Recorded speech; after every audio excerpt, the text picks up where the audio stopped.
Haiti declares a state of emergency after the country's president is assassinated in his own home.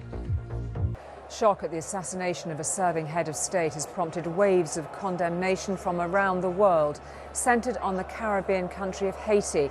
Its president, Jovenel Moïse, was shot dead overnight. A group of armed men burst into his home. Quite who they were or why they did it still isn't clear. The president's wife was also shot and badly wounded.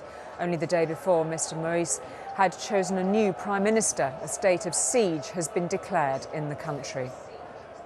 The president of Haiti, Jovenel Moïse, has been assassinated at his home in the capital Port-au-Prince late Tuesday night, early Wednesday. The government said the property was stormed by unidentified armed men.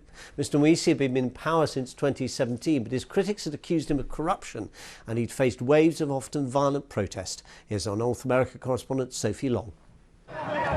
Haiti is a country in chaos, where acts of everyday life have come to pose a mortal risk. Accused of corruption and extending his presidency illegally, Jovenel Moïse faced mass protests and demands from the opposition to step down. The interim prime minister described the assassination, which came after weeks of escalating violence, as a heinous, inhuman and barbaric act, and declared a state of emergency.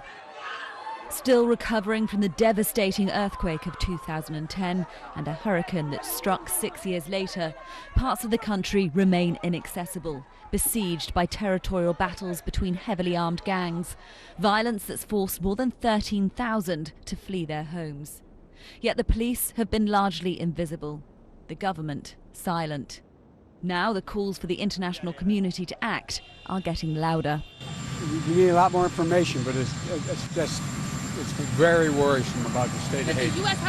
With COVID cases surging in a country where the few hospital beds are often shared by strangers and vaccinations are almost unheard of, the sense of insecurity on the streets, where food and fuel is becoming increasingly difficult to find, has now intensified. The shooting of the president and his wife, proof that no one is safe. Sophie Long, BBC News.